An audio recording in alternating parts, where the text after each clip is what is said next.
Hello, you awesome friends, and welcome to another international interview with Edward. And we have got another absolute leader and winner on our wonderful show. He's a great friend of mine. He's a very handsome, fresh man. Fresh, he's not fresh, he's also a handsome, fresh, and Frenchman. And he's absolutely amazing. And he helps create magic in people's lives with incredible transformations. Jerome Calvar, how you doing today, Jerome? Very well, thank you very much, Ed.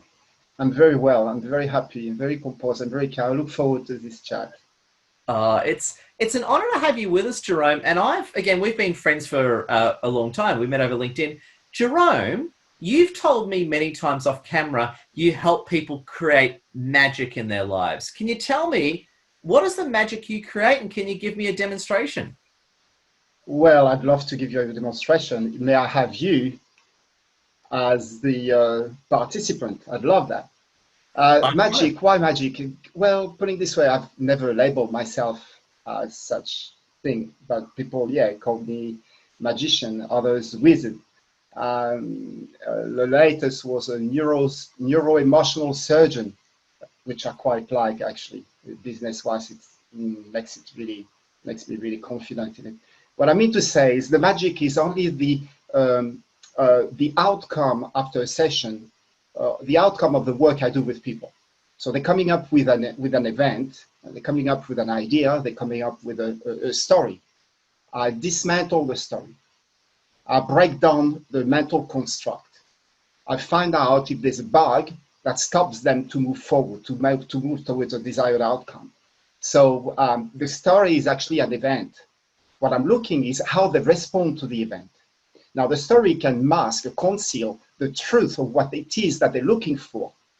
My job is to unveil what is versus what they believe it to be and what they are comfortable to talk about. I take them out of the comfort zone, and don't even have to take them out of the comfort zone.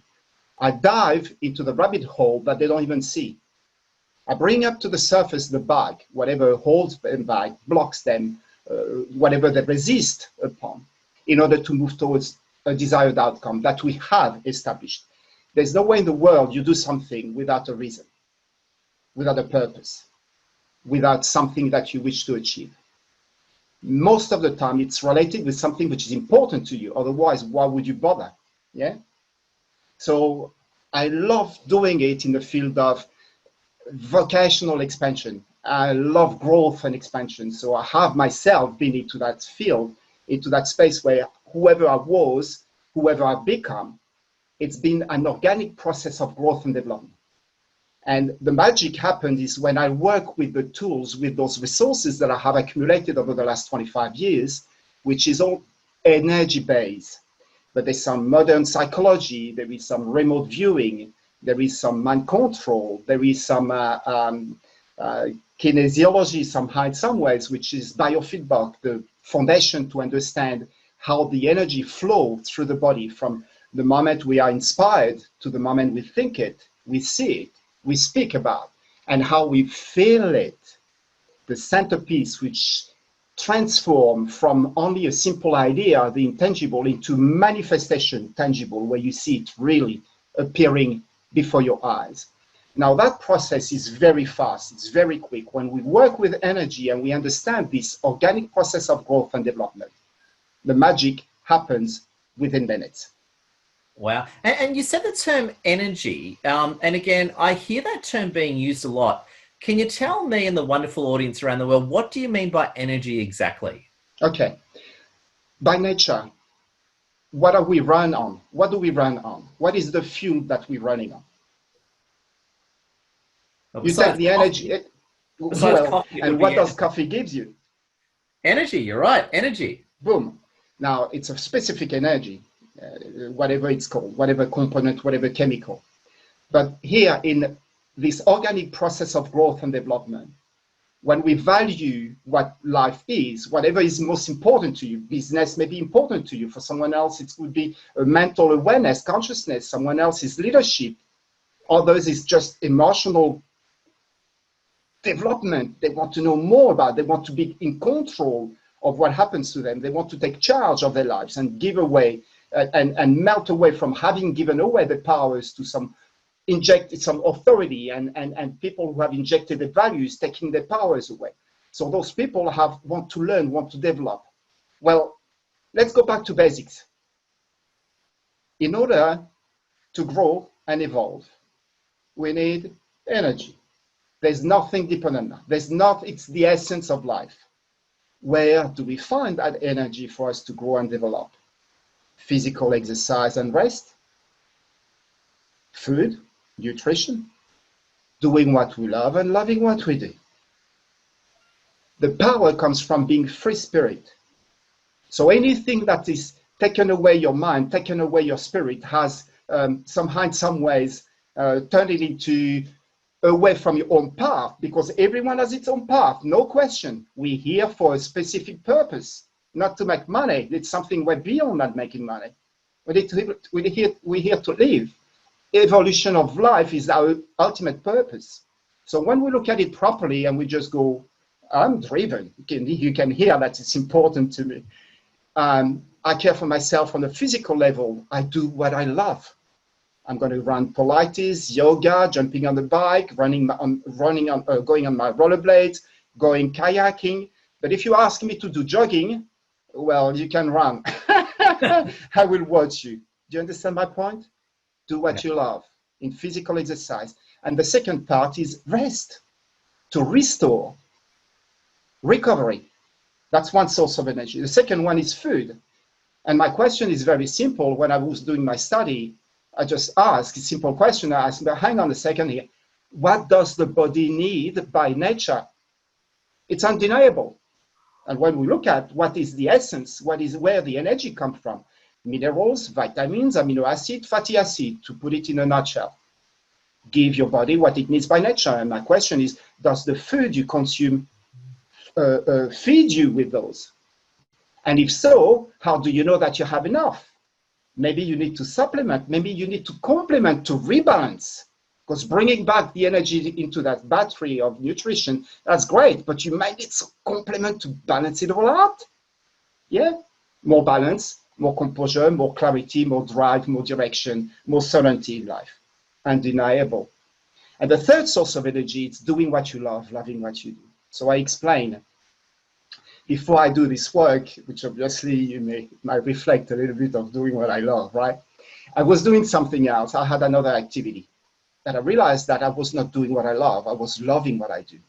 Through that job, I realized that I was doing something which I love doing within, and I realized it was not the appropriate activity for me to do what I love.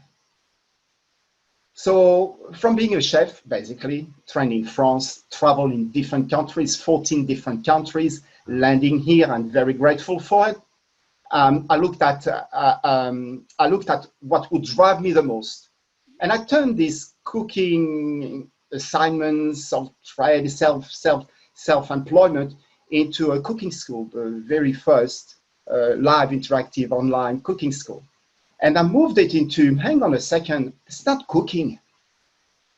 What drives me the most at the moment is health, physical wellness, it's development, it's growth. It's what the heck am I here for if it's not to live and eventually, ultimately to evolve, being part of the evolution in life on this planet. So I've expanded that wealth of knowledge and I realized that it was time to let go of cooking. So I turned my job into a hobby. And that hobby into a service I give people. Since then, of course, I have practiced research, physical exercise and rest, which I tend to do in the morning. Nutrition, which is morning, but mainly lunch and dinner. Afternoon is more mental activity, doing what I love, loving what I do. And I go into my spiritual side where I rebalance everything, review the whole day, be grateful for everything that has happened, the people I met, what I have developed, ticking the boxes of my to-do list. That's my spiritual practice.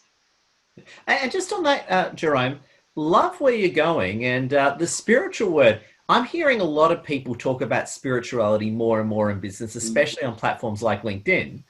Spirituality, I love where you're going. I think you're really hitting the mark and our audience is loving you across the world. Spirituality, what is it? And how can we improve our spirituality? Okay, it's very simple. There is 7 areas of life where we need to grow and develop. Yeah, the spirit, and watch me, you might really realize that it correlates with the body. Spiritual, yeah, mental, vocation, love. This is for the intangible side of life. We cannot touch it. The other part is financial, social, and physical. Financial, the reward, the self-worth, what are we really worth? Social is communication, leadership, facilitation. The wealth of knowledge, the mental knowledge that we have comes into the physical form, tangible in the field of social, in the social area of life, through books, videos, sharing, teaching, training, being a leader, business, and so on. And then the physical wellness, which is the counterpart of the spiritual. Now, vocation and money goes together, mental and social goes together. Spirit and physic goes together. The spirit is power, the physical is energy. When the two are integrated, we have empowerment. When there is a separation, we have disempowerment. Now, let's look at each area of life and most focusing more onto the spiritual side of it. What could separate our free spirit from us? Religion is one. Cultural conditioning, injected values, different belief system, because a religion is a set of beliefs, okay? It's a belief system put together. Now, there is 7 billion of belief system around the planet, whatever number it is. How many religions?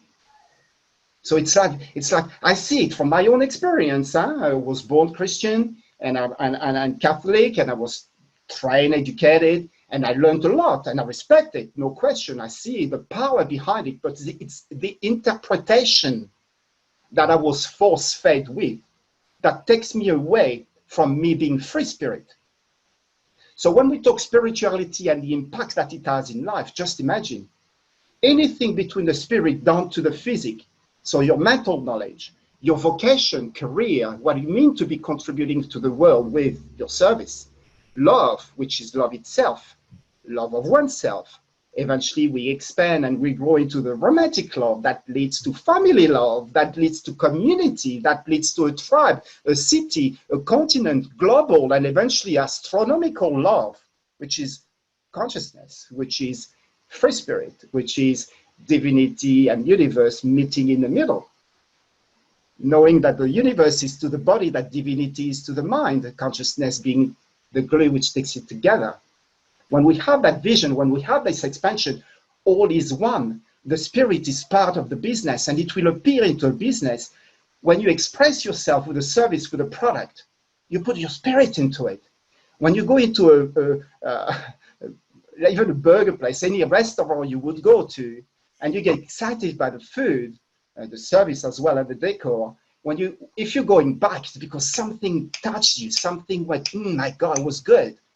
You go into a social event and you meet with new people, and you got this group of men, women, start talking, going back home at the end of the day, at the end of the night with your partner, and you just go, I like that guy. I like his spirit. It's the overall picture of the person, what that person said, that what person emanates, that what person think, that what person speak about and feel about. It's what we experience when we encounter those people, and we experience it through the energy they emanate and straight into our heart. So we feel through the sense of feel and experience the connection with that person. That is gold. And I want to ask you, Jerome, and I'm actually thinking back to my older self. Now, again, this interview is about you, not me, but as you remember, in my late 20s and in my late 20s, early 30s, I spent a bit of time homeless as a veteran. And in hindsight, I can realize I really lacked a lot of spirituality. I was very disconnected. Okay. Now, and I know a lot of wonderful people who are watching this right now, thousands of fans around the world. A lot of them will be feeling like our older selves. They'd be feeling disconnected from spirit. Yeah. Okay. Big problem. You know that, I know that. Yeah. What is some of your advice for people to get more connected with spirit, especially into the post-corona world that we're going into? Okay. This post-COVID situation is perfect situation, perfect opportunity to reconnect. And giving people powers back to themselves is critical, is important. It starts with connection.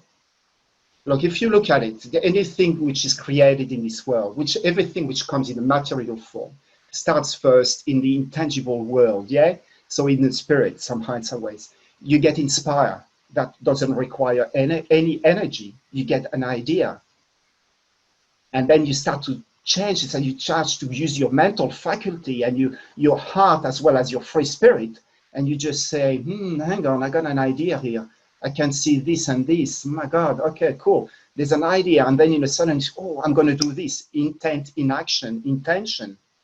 And then you start to think it, using the mental faculties, all those filters we have, our senses. We see, we feel, we hear, we speak about.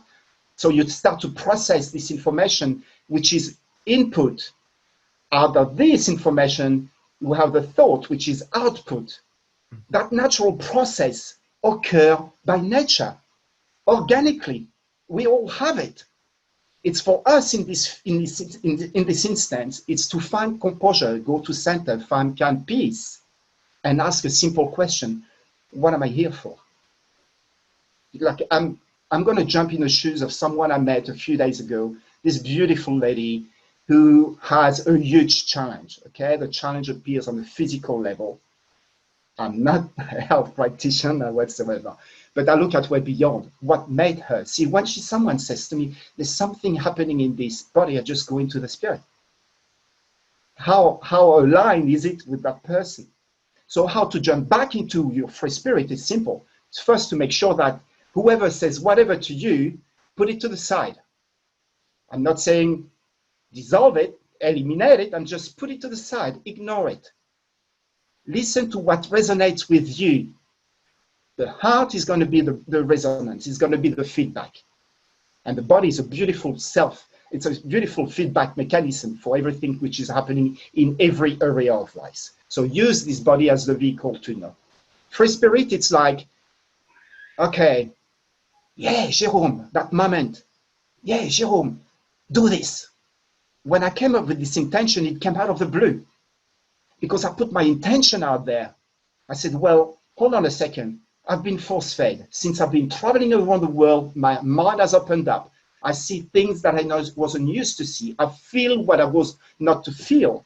I hear what I couldn't hear before. And now I pack it up and I realize that it starts within myself in order for me to put it out there. So a free spirit is someone who comes up and says, that's me. There's no one can change that. I've been force-fed. I care not. Today it's my business, my life, my happiness. What is it that I mean to be doing? What is it that from the bottom of my heart I always meant to be doing? Since I'm a kid, I've always loved health. I've always loved wellness. It took me some years and 35 years of cooking later for me to realize that it's not about teaching cooking, which I love, but it's about teaching people how to get back to the natural process of growth and development, where they mean to be by nature, where they mean to be free spirit. And just on that, I love it. And as we bring this epic interview to its wonderful conclusion, I want to ask you that question exactly where you were going. What are your tips for our people watching to bring themselves back to free spirit? What would be your top 3 tips for people going back to free spirit in the post-corona world? Okay. First, listen to yourself. If there is a negative emotion, emotional intelligence is important. Okay, so learning about emotional intelligence. What you don't know, you don't know. We only know how good we feel. We don't know how good we could feel. So listen to yourself. Ask people who speak the same language. They have experience. I have the opportunity to put a group of people together. Reach out on LinkedIn, reach out on Facebook, get back to me in a PM box. I'm not too much exposing myself socially. I talk to people. I love building relationships. Listen to yourself. However you feel is a guide. The feel is what gives you the feedback mechanism of how it's happening up there and in your heart. That is step 1. Second step is feel free to express yourself. What is it truly that you mean to be doing?